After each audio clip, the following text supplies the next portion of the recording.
नमस्कार दोस्तों, कैसे हैं आप लोग। आशा आप लोग बहुत अच्छे होंगे। दोस्तों, अगर आप मेरे चैनल पर नए हैं तो प्लीज़ लाइक कीजिए, सब्सक्राइब कीजिए और मुझे सपोर्ट कीजिए। हम दिलों में पनपते प्रेम का तीसरा और अंतिम भाग लेकर आए हैं। कुछ वक्त निढाल रहने के बाद मैंने फिर हथियार उठा लिया। जासूसी फिल्मों का चस्का होना एक बात है और असल जीवन में जासूसी करना बिल्कुल अलग बात। पापा और अंकल की तनातनी वजह ढूंढते हुए मुझे इस बात का अच्छे से पता चल रहा था, यानी कुछ पता नहीं चल पा रहा था। कुछ दिन सस्पेंस भरे बीते, फिर आया रहस्योद्घाटन वाला दिन, जब अचानक किट्टू अपनी स्कूटी मेरी बाइक के बगल में लगाते हुए बोली, आज शाम, और फिर फर्राटे से आगे निकल गई। अब क्योंकि अपार्टमेंट की सीढ़ियों पर बैठना खतरे से खाली नहीं रहा था, इसलिए शाम को स्टेडियम चला गया, जहां किट्टू की प्रैक्टिस चल रही थी। आज उसकी हर पैंच में गजब का दमखम था और सामने वाले की पटकनी लगाते हुए वह जिन निगाहों से मुझे देख रही थी, मुझे समझ में आ रहा था ज़रूर कोई दूर की कौड़ी उसके हाथ लग गई है। कुछ देर बाद, ये देखो, कहते हुए उसने कुछ पुरानी फ़ोटोज़ अपने बैग से निकाल कर मेरे सामने रख दी। काफ़ी फेडेड की तस्वीर थी। मैंने पलकें झपझपाई, उन्हें उल्टा पुल्टा कर कुछ समझ ना आया। क्या है ये, किसकी हैं, पूछते हुए अचानक मेरे दिमाग की ट्यूबलाइट फुकफुका उठी। उसने नज़र आते अनजान चेहरों में से एक तो मेरे ही पापा थे और दूसरे वो निरंजन अंकल थे। एक फ़ोटो में एक दूसरे के कंधर पर हाथ रखे खड़े थे, दूसरे में अंकल किसी तरफ इशारा कर रहे थे और पापा उधर गौर से देख रहे थे। एक कोई क्लास फोटोग्राफ था जिसमें नीला ब्लेज़र पहने और टाई लगाकर अकड़े हुए दोनों आगे पीछे की लाइनों में नज़र आ रहे थे। मेरा मुंह खुला का खुला रह गया। ये कैसे संभव है? आज की तारीख में जिसमें सांप नेवले की दुश्मनी हो, वे क्या सचमुच? तभी किट्टू ने मेरे सर पर धप्प करते हुए कहा, जी हाँ, गहरे दोस्त थे दोनों। 12वीं तक एक साथ पढ़े थे, मेरे दोनों अपने कस्बे वाले स्कूल में। मैंने उनकी पीठ ठोंकी। वाह किट्टू, तुम तो बड़ी होशियार निकली। और क्या क्या पता लगा लिया? वह कुछ खामोश रही, फिर फोटोग्राफ बैग में डालते हुए बोली, मैं पापा के पीछे पड़ गई। तभी उन्होंने बताया कि तुम्हारे पापा ने धोखा दिया था उन्हें। मेरे जहन में मम्मी के टीवी सीरियल का जुमला, क्या क्या क्या, कौन गया? इधर किट्टू कहे जा रही थी, जाने कितनी बार अंकल की खातिर चोरी छुपे अमरूद और टिकोरे तोड़े थे। उन्होंने हथेली पर साए साए संटियाँ खाई थी, लेकिन 11वीं के एग्ज़ाम में एक बार उन्होंने तुम्हारे पापा से आंसर पूछ लिया तो उन्होंने मना कर दिया। 2% मार्क्स घट गए मेरे पापा के। कहते हुए वो रुआसी हो गई। मैं तो हंस पड़ा।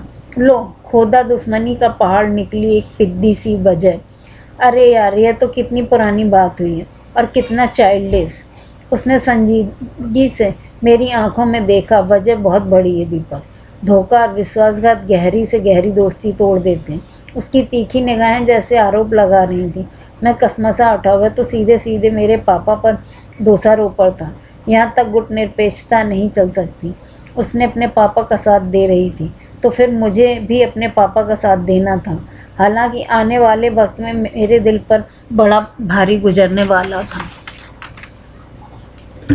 दोस्ती का चटकना क्या होता है, आने वाले दिन उसने एहसास करा दिया था। किट्टू और मैं अब कतराते हाय हेलो की जगह नज़रों के तीखे और तीर चलाते हुए बजाय मुस्कुराने के कुछ कुछ मुंह बिचकाते मेरे कमरे में रीमैक्स के बजाय मोहम्मद रफ़ी गूंजने लगे थे।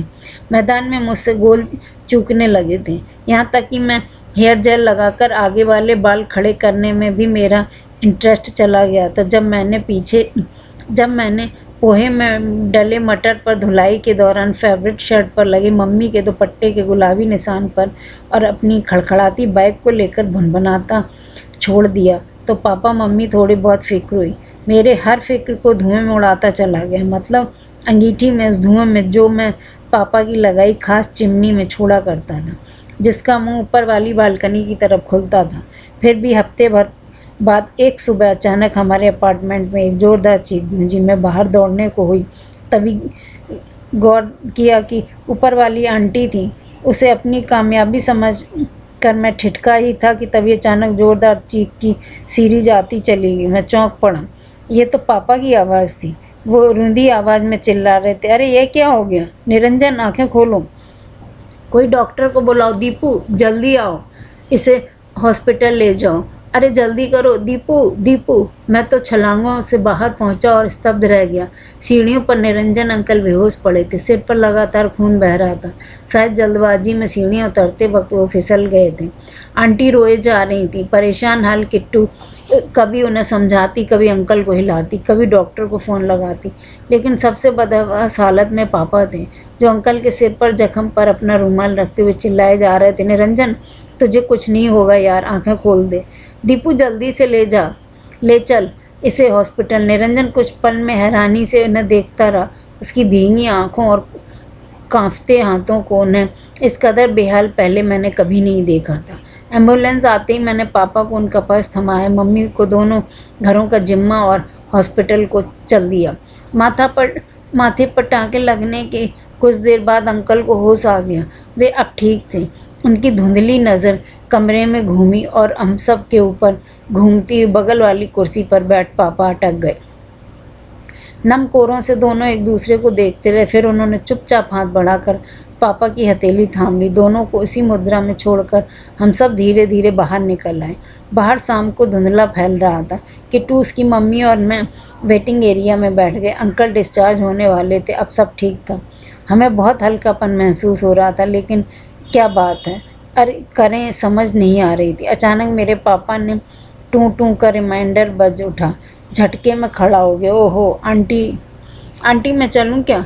फिर जाने क्यों मेरे मुंह में स्पष्टीकरण भी निकल आया। वो WWE का मैच है ना? यह तुक्का निशाने पर लगा। किट्टू झट मेरे पास खिसक आई।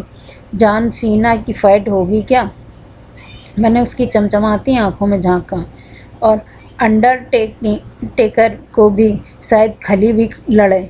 झटके में हम दोनों ने मुंह पर आंटी को देखा। मुड़कर आंटी को देखा तो वो मुस्करा रही थी। मैं तो यहाँ हूँ ही, जाओ तुम लोग घर हो आओ। बस फिर कुछ देर बाद एक सपना सच हो गया। शहर की सड़कों पर एक बाइक भाग रही थी। मैं थी, मेरे पीछे हसीना भी थी और बाकी सब जाने भी दीजिए। दोस्तों, आप लोगों को ये कहानी कैसी लगी? अगर आप लोग इस चैनल पर नए हैं तो प्लीज़ लाइक कीजिए, सब्सक्राइब कीजिए और मुझे सपोर्ट कीजिए। धन्यवाद।